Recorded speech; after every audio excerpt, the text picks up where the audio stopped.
വർഷങ്ങളായിട്ട് യാത്ര ചെയ്യുന്ന ഒരു പൊതുപ്രവർത്തക എന്നുള്ള രീതിയിൽ കഴിഞ്ഞ ദിവസങ്ങളിലും വയനാടിന്റെ കോളനി പ്രദേശങ്ങളിൽ പോകാൻ സാധിച്ചു.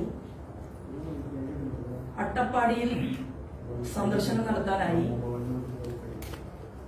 തൊടുപുഴയിലും ഇടുക്കിയിലെ ഇടമലക്കുടിയിലും യാത്ര ചെയ്യാൻ സാധിച്ചു. നമ്മുടെ തൃശൂർ ജില്ലയിൽ ST മേഖലകളിൽ വ്യാപകമായി വേദനിക്കപ്പെടുന്ന ആളുകളെ നിരന്തരം കാണാൻ സാധിക്കുന്നുണ്ട്. ഭാരതീയ ജനതാ പാർട്ടി ST മോർച്ചയുടെ പ്രഭാരിയായിട്ടുള്ള ഒരു ചുമതലയാണ് ഞാൻ കഴിഞ്ഞ കുറച്ചു മാസങ്ങളായിട്ട് വഹിച്ചു വരുന്നത്. ഏറ്റവും വേദനിക്കപ്പെടുന്ന, അവശത അനുഭവിക്കപ്പെടുന്ന ആളുകൾ ST വിഭാഗത്തിൽപ്പെട്ട ആളുകളാണ്. അവർക്ക് കയറിക്കിടക്കാൻ ഒരു കൂരയോ കഴിക്കാൻ നല്ല ഭക്ഷണമോ ഇല്ലാതെ കുടിവെള്ളം പോലും കിട്ടാൻ എത്രയോ വാരകൾ അകലെ പോകേണ്ട ഒരു സാഹചര്യമുള്ള നാടായി ഇന്നും കേരളം നിലനിൽക്കുകയാണ്. എന്നാൽ കേരളത്തിന്റെ മുഖ്യമന്ത്രി പറയുന്നത് കേരളം അതിദരിദ്രന്മാരില്ലാത്ത നാടായി മാറി എന്നാണ്. അതിനർത്ഥം കാസർഗോഡ് നിന്ന് ലിഫ്റ്റുള്ള വണ്ടിയിൽ തിരുവനന്തപുരത്തെത്തുകയും ഒരു പാവപ്പെട്ട ആദിവാസിയുടെയോ ആദിവാസി സമൂഹത്തിൽപ്പെട്ട ഒരു വ്യക്തിയുടെയോ SC സമുദായത്തിൽപ്പെട്ട ഒരു മനുഷ്യന്റെയോ വേദനിക്കപ്പെടുന്ന ഒരാളുടെ പോലും ചുമലിലൊന്ന് തൊടാതെ ആശ്വസിപ്പിക്കാതെ ഞാൻ നിങ്ങളുടെ വിഷയങ്ങൾ പരിഹരിക്കാമെന്ന് പറയാതെ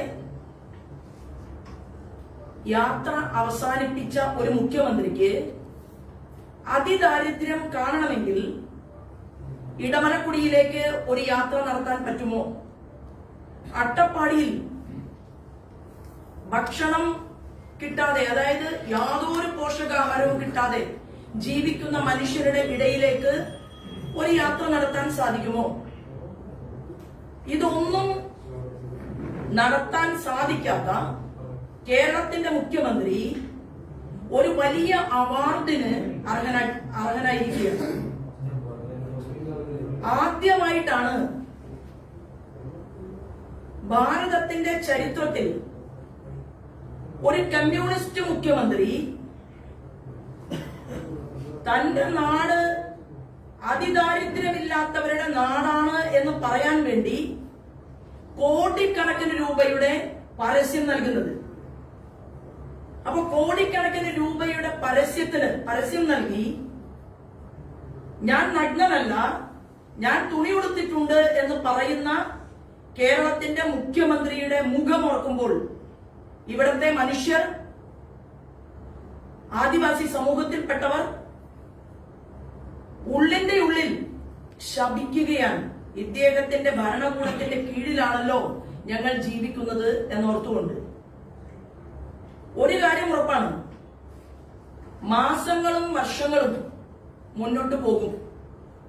എത്ര സ്വാധീനമുണ്ടെങ്കിലും, എത്ര കൂട്ടുകാരുണ്ടെങ്കിലും, എത്ര പ്രമാണിമാരുണ്ടെങ്കിലും ഇന്ന് നമുക്ക് മനസ്സിലാക്കാൻ സാധിച്ചു, അനിൽ അംബാനിയുടെ 3000 കോടി രൂപയുടെ സ്വത്ത് ED കണ്ടുകെട്ടുകയുണ്ടായി.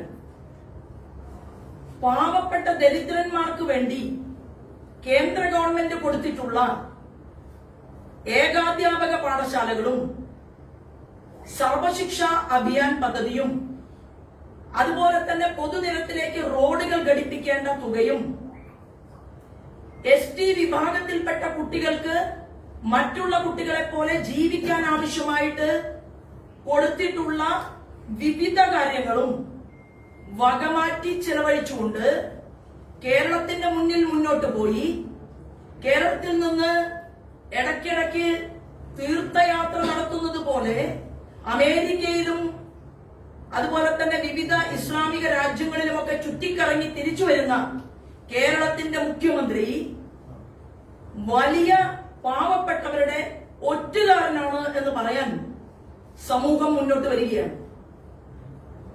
കേരളത്തിലെ മാധ്യമ പ്രവർത്തകരുടെ മുൻപിൽ ഞങ്ങൾ ചില കണക്കുകൾ എത്രയും പെട്ടെന്ന് സമർപ്പിക്കാൻ തയ്യാറെടുപ്പ് നടത്തുകയാണ്. കാരണം നേരിട്ടാണ് ഞങ്ങൾ ST വിഭാഗത്തിലെ മനുഷ്യരുമായിട്ട് സംവദിക്കുന്നത്.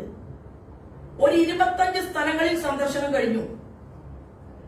ഒരു 25 സ്ഥലങ്ങളിൽ കൂടി സന്ദർശനം നടത്തിയതിനു ശേഷം പാവപ്പെട്ട മനുഷ്യരുടെ ഫോട്ടോഗ്രാഫ്സ്, അവര് പറയുന്ന അവരുടെ പരാതികൾ, അവരൊരുമിച്ചു കൂടി ആരോഗ്യമില്ലാത്ത കണ്ണുകളായി, അനീമിയ ബാധിച്ച കുട്ടികൾ, കുഴിയിലാണ്ട കണ്ണുകളും വിഷമൊട്ടിയ വയറുമായി തങ്ങളുടെ കുഞ്ഞുങ്ങളെ സമൂഹത്തിന്റെ മുഖ്യധാരയിലേക്ക് കൈപിടിച്ച് കൊണ്ടുവരാൻ സാധിക്കാത്ത അമ്മമാർ, ഇവരുടെയെല്ലാം നേർക്കാഴ്ച മാധ്യമപ്രവർത്തകരുടെ മുൻപിൽ ഞങ്ങൾ ഉടൻ തന്നെ സമർപ്പിക്കും എന്ന് പറയാൻ കൂടിയിട്ടാണ് നമ്മൾ ഇവിടെ ഒരുമിച്ച് കൂടുന്നത്. ഞാൻ പറഞ്ഞു വന്നത്, കേരളത്തിന്റെ മുഖ്യമന്ത്രി നടത്തുന്ന ഈ വിദേശ യാത്രകളും ഈ ബിസിനസ് യാത്രകളിലൂടെയും എത്ര കോടികൾ സമാഹരിച്ചാലും അനിൽ അംബാനി ഇന്ന് നെഞ്ചുപൊട്ടി കരയുന്നത് പോലെ കേരളത്തിന്റെ മുഖ്യമന്ത്രിക്കും കുടുംബത്തിനും നെഞ്ചുപൊട്ടി കരയേണ്ടി വരും എന്ന് കൂടി സൂചിപ്പിക്കാൻ ഈ അവസരത്തെ ഉപയോഗപ്പെടുത്തുകയാണ്.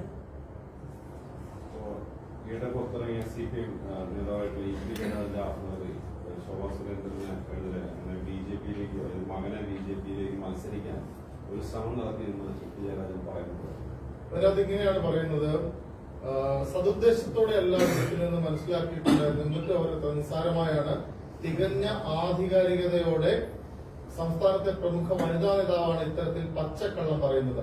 ആ പാർട്ടിയുടെയും നേതാക്കളുടെയും നിലവാരമടക്കാൻ ഇത് ധാരാളമാണ്. നുണ പ്രചരിപ്പിക്കുന്ന ഫാക്ടറികളാണ് സംഘപരിവാർ എന്നതിന്റെ സാക്ഷ്യം കൂടിയാണിത്. ഇവരുടെ നുണപ്രചരണത്തിനെതിരെ ഞാൻ നിയമ നടപടികൾ ആരംഭിച്ചിട്ടുണ്ട്. നമ്മുടെ കേരളത്തിന്റെ മുഖ്യമന്ത്രി ശ്രീമാൻ പിണറായി വിജയനാണല്ലോ സഖാവ് EP ജയരാജനെ ഇടതുപക്ഷ ജനാധിപത്യ മുന്നണിയുടെ കൺവീനർ സ്ഥാനത്ത് നിന്ന് പുറത്താക്കിയത്. ഏത് കള്ളക്കടത്തിന് നേതൃത്വം കൊടുത്തതിന്റെ പേരിലാണ് സഖാവ് EP ജയരാജനെ തൽസ്ഥാനത്തു നിന്ന് മാറ്റിയത്? അപ്പോ മാർക്സിസ്റ്റ് പാർട്ടി EP ജയരാജൻ ചെയ്ത പാർട്ടിയോട് ചെയ്ത ദ്രോഹം കണ്ടുപിടിച്ചതിന്റെ അടിസ്ഥാനത്തിൽ EP ജയരാജനെ കസേരയിൽ നിന്ന് പുറത്താക്കിയത് എന്തിനാണ് എന്ന് മറുപടി പറയേണ്ടത് കേരളത്തിന്റെ മുഖ്യമന്ത്രിയാണ്. ഇത്ര നിഷ്കളങ്കനായിരുന്നെങ്കിൽ, ആ പുസ്തകത്തിൽ അദ്ദേഹത്തിന്റെ പ്രസംഗത്തിൽ പറഞ്ഞത് നിഷ്കളങ്കനാണ് സഖാവ് EP ജയരാജൻ എന്നാണ്. അപ്പൊ നിഷ്കളങ്കനായിട്ടുള്ള സഖാവ് EP ജയരാജന് കുറച്ച് കാര്യഗൗരവ ബോധം പഠിപ്പിച്ചു കൊടുത്തുകൊണ്ട് ആ ഇടതുപക്ഷ ജനാധിപത്യ മുന്നണിയുടെ കസേരയിൽ തന്നെ ഇരുത്താമായിരുന്നല്ലോ. വേറൊന്ന് പുസ്തകത്തിൽ വായിക്കാനിടയായി. അതിൽ ഇങ്ങനെയാണ് പറയുന്നത്, അതായത് മകനെ ഫോണിൽ വിളിച്ചു. ഞാൻ EP ജയരാജന് മറുപടി പറയാൻ ആഗ്രഹിച്ച ആളല്ല. കാരണം കേസ് കോടതിയിലുണ്ട്.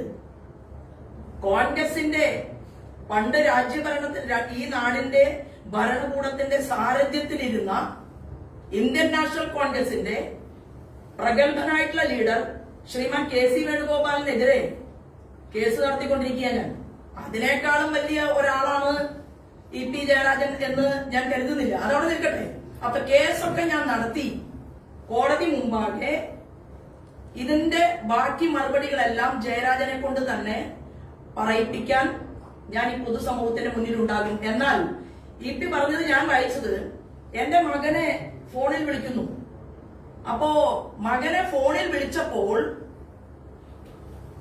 മകനെ തെരഞ്ഞെടുപ്പിൽ മത്സരിപ്പിക്കാൻ വേണ്ടിയിട്ടാണ് വിളിക്കുന്നത് എന്ന് തോന്നിയെന്നാണ് പറയുന്നത്. അപ്പോ അതിനുള്ള ഒരു യന്ത്രം EP ജയരാജന്റെ കയ്യിലുണ്ടോ? ആരുടെയെങ്കിലും ഒരു ഫോൺ വന്നാൽ ആ ഫോണ് ഒരു വട്ടവും 2 വട്ടവും വന്നു കഴിഞ്ഞാൽ ഫോൺ വിളിക്കുന്നത് മകനെ തെരഞ്ഞെടുപ്പിൽ മത്സരിപ്പിക്കാനാണ് എന്ന് EP ജയരാജന് തോന്നി എന്നാണ് EP ജയരാജൻ എഴുതിയിട്ടുള്ളത്. അപ്പൊ അതിനർത്ഥം എന്താണ്? ഒരാൾ ഫോണിൽ വിളിക്കുമ്പോൾ തന്നെ കാര്യം ഊഹിക്കാനും മനസ്സിലാക്കാനും സാധിച്ചു എന്നല്ലേ പറയുന്നത്. ഒരു കാര്യം ഉറപ്പായി, ഇ.പി. ജയരാജൻ പറഞ്ഞു, എനിക്ക് ആ സ്ത്രീ അറിയേയില്ല. ഇവിടെ എത്രയോ കമ്മ്യൂണിസ്റ്റ് പാർട്ടിയുടെ നേതാക്കന്മാർ കേരളത്തിലുണ്ട്, എത്രയോ കമ്മ്യൂണിസ്റ്റ് പാർട്ടിയുടെ നേതാക്കന്മാർ. ചാനൽ ചർച്ചകളുടെ കാലഘട്ടത്തിൽ ഭാരതീയ ജനതാ പാർട്ടിയുടെ ഭാഗമായിട്ട് ഞാനിരിക്കുമ്പോൾ മറുഭാഗത്ത് ചർച്ചയ്ക്കിരുന്ന എത്ര കമ്മ്യൂണിസ്റ്റ് പാർട്ടിയുടെ നേതാക്കന്മാരുണ്ട്? തെരഞ്ഞെടുപ്പിൽ 9 തെരഞ്ഞെടുപ്പിൽ മത്സരിച്ച ആളാണ് ഞാൻ. 9 തെരഞ്ഞെടുപ്പിൽ എനിക്കെതിരായിട്ട് മത്സരിച്ച കമ്മ്യൂണിസ്റ്റ് പാർട്ടിയുടെ നേതാക്കന്മാരുണ്ട്. ഏതെങ്കിലും ഒരു കമ്മ്യൂണിസ്റ്റ് പാർട്ടിയുടെ നേതാവിന്റെ ഫോണിലേക്ക് എന്റെ ഫോണിൽ നിന്ന് ഒരു സിംഗിൾ കോൾ പോയിട്ടുണ്ട് എന്ന് തെളിയിക്കാൻ ഭരണകൂടത്തിന് പോലും, കേരളത്തിന്റെ ഭരണകൂടത്തിന് പോലും സാധിക്കില്ല.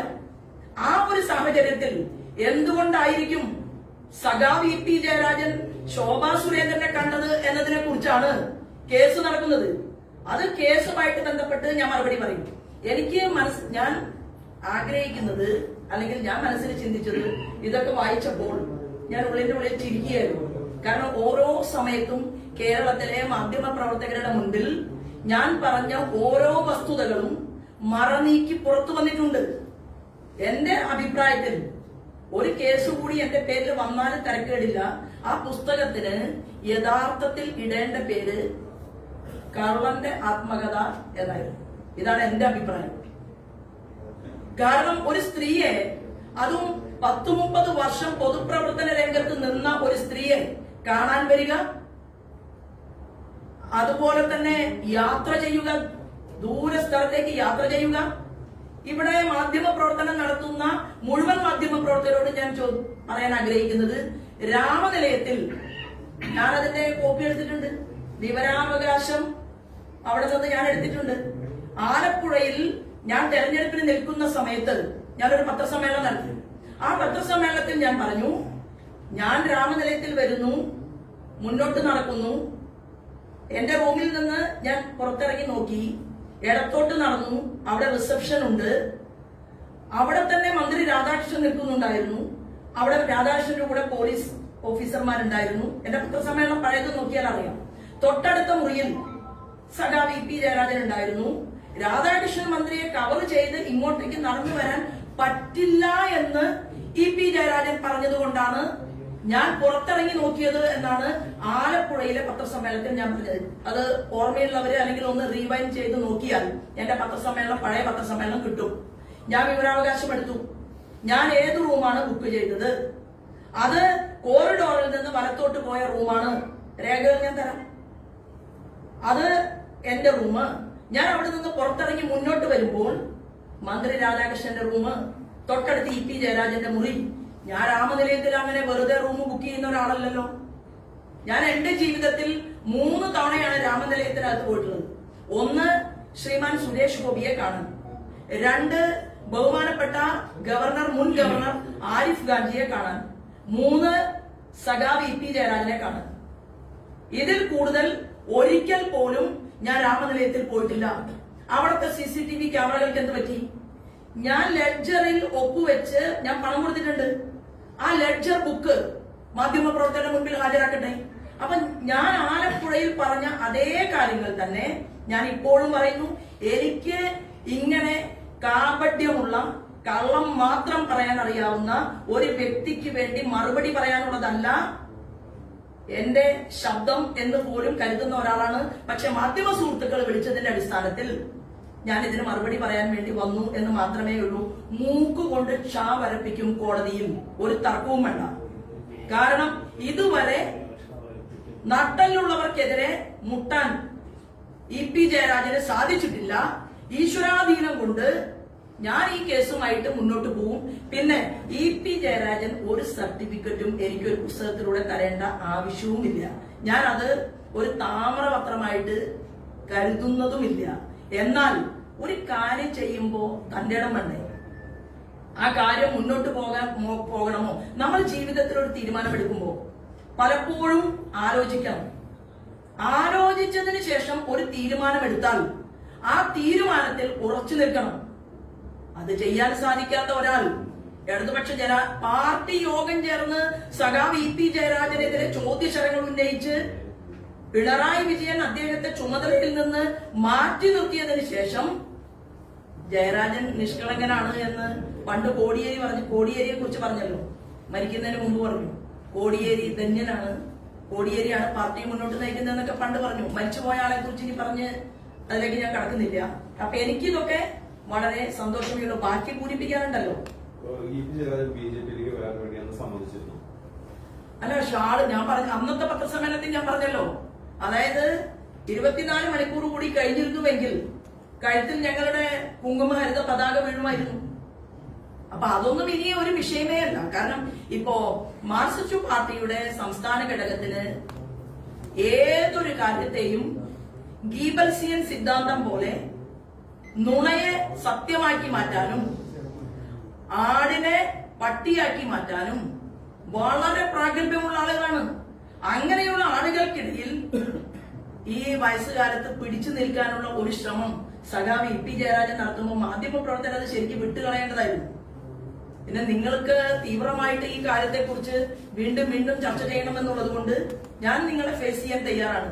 ഏത് വിഷയത്തിലും എത്ര സമയവും നിങ്ങളുടെ മുഖാമുഖം ഇരിക്കാൻ എനിക്ക് യാതൊരു കുഴപ്പവുമില്ലാത്തതുകൊണ്ടും ഞാൻ ഏറ്റവും കൂടുതൽ സ്നേഹിക്കുന്ന, ഞാൻ ജനിച്ചു വളർന്ന തൃശൂർ ജില്ലയായതുകൊണ്ടും അപ്പൊ ആ ജില്ലയിലുള്ള മാധ്യമ സുഹൃത്തുക്കൾക്ക് രാമനിലയവും കാര്യങ്ങളും ഒക്കെ കൂടുതൽ പരിചയമുള്ളതുകൊണ്ടും എനിക്കിതൊക്കെ അറിഞ്ഞു കഴിഞ്ഞ അധ്യായമാണ്. പക്ഷെ വീണ്ടും പറയിപ്പിക്കുന്നു നിങ്ങൾ എന്ന് മാത്രമേ ഉള്ളൂ.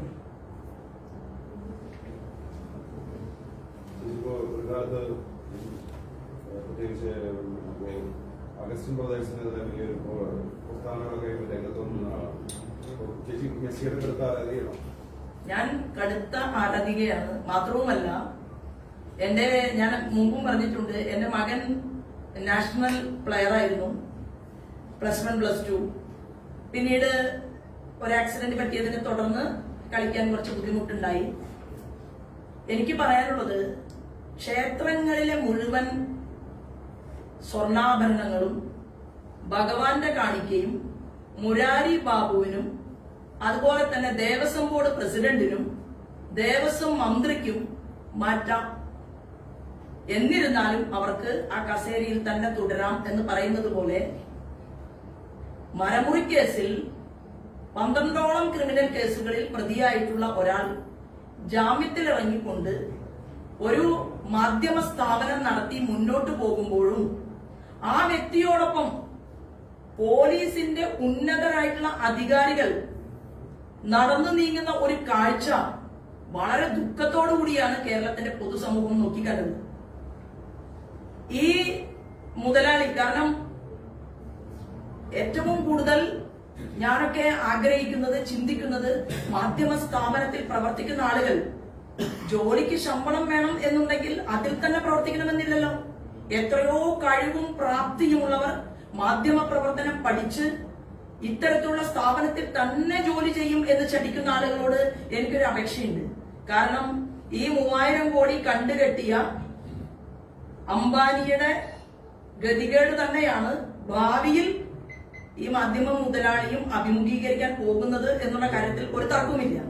മാത്രവുമല്ല, ഒരു ഫോൺ അദ്ദേഹം വിപണിയിൽ ഇറക്കാൻ തീരുമാനിച്ചു. ഞാൻ പഴയ പത്രസമ്മേളനത്തിൽ പറഞ്ഞിരുന്നു.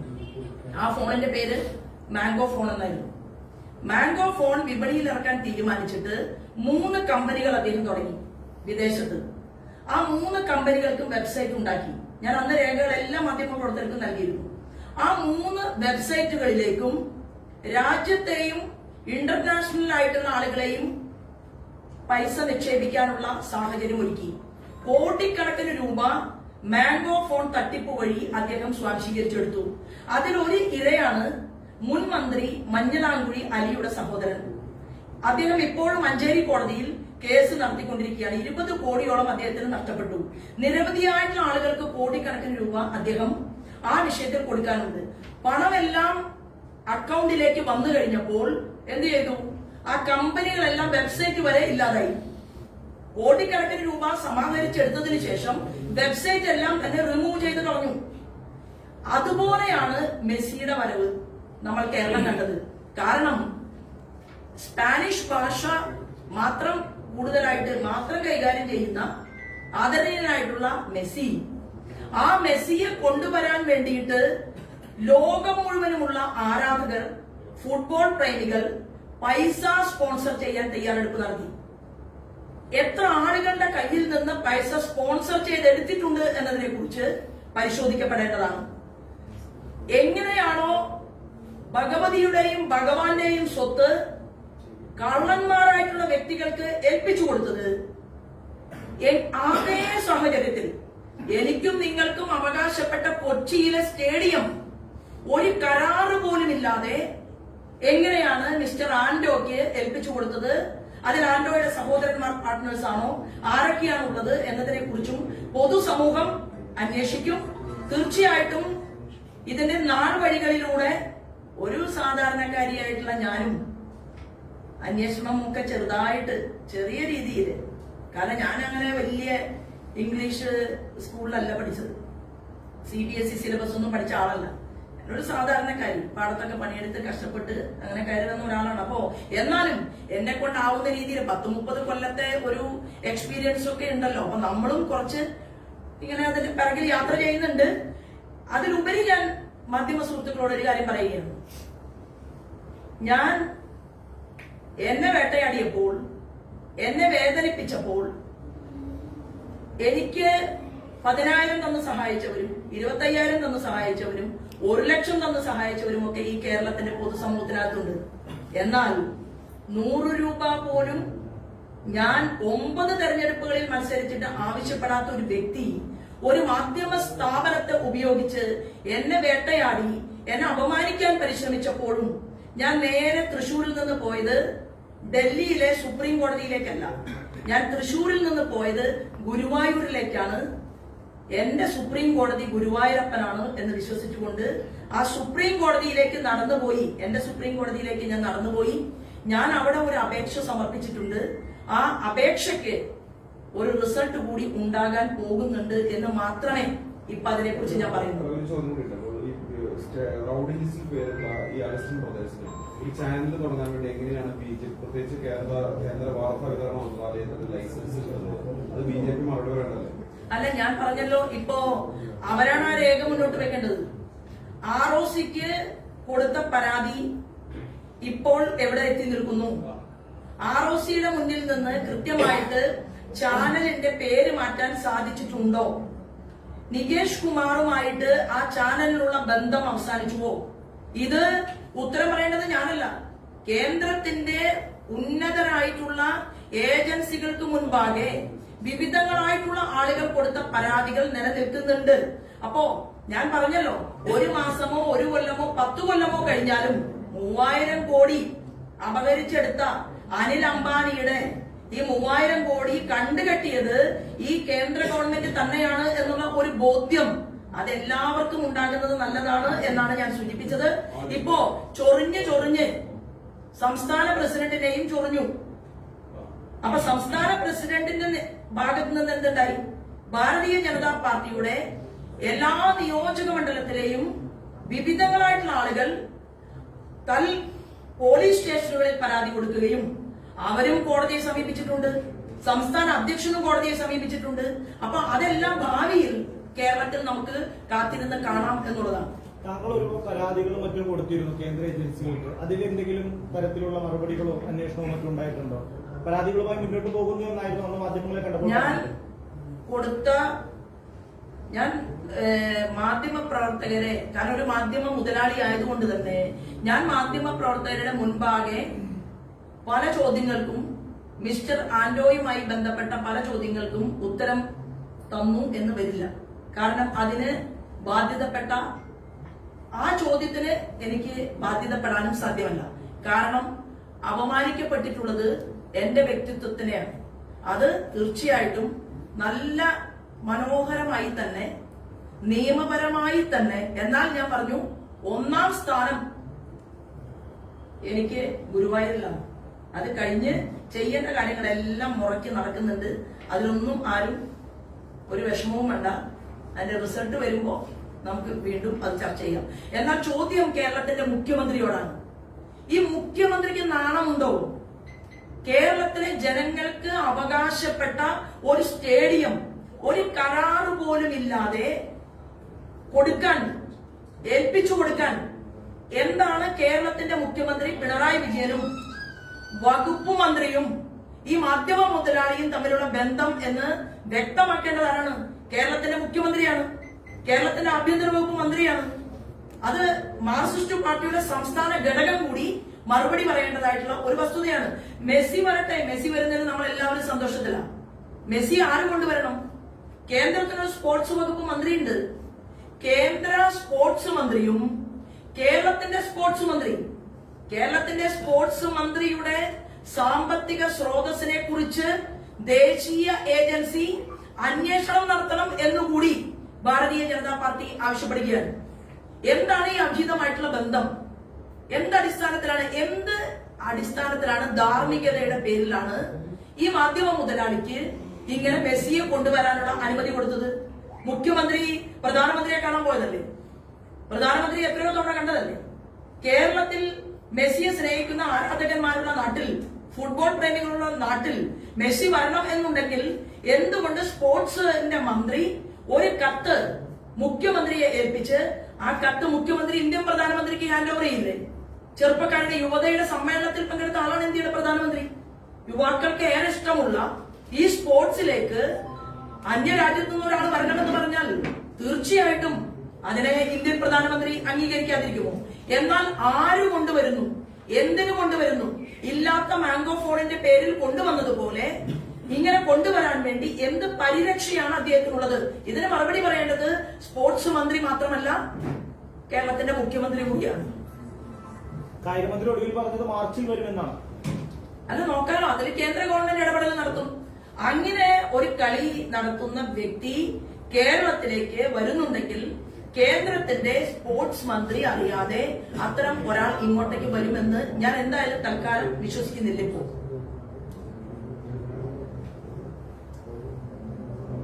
പിന്നെ 150 കോടി മെസ്സിക്ക് അയച്ചു കൊടുത്തു എന്നാണ് പറഞ്ഞത്. 150 കോടി രൂപ ചെറിയ പൈസയാണോ അത്? ഈ 150 കോടി രൂപ ഏത് ബാങ്കിലൂടെയാണ് അയച്ചു കൊടുത്തത്? ഈ 150 കോടി രൂപ എങ്ങനെയാണ് ഈ മാധ്യമ മുതലാളിക്ക് കിട്ടിയത്? അപ്പൊ അതിനുകൂടി ഉത്തരം കേരളത്തിന്റെ പൊതുസമൂഹം പ്രതീക്ഷിക്കുന്നുണ്ട്. അപ്പോ തീർച്ചയായിട്ടും ഞങ്ങളുടെ സംസ്ഥാന അധ്യക്ഷൻ ഒരുപാട് കാര്യങ്ങൾ ഇതുമായി ബന്ധപ്പെട്ടുകൊണ്ട് കോടതി മുമ്പാകെ നിൽക്കുകയാണ് എന്നുള്ളത് കൊണ്ട് ഞാൻ ഇതിന്റെ മറ്റു വിശദാംശങ്ങളിലേക്ക് ഇപ്പോ കടക്കുന്നു.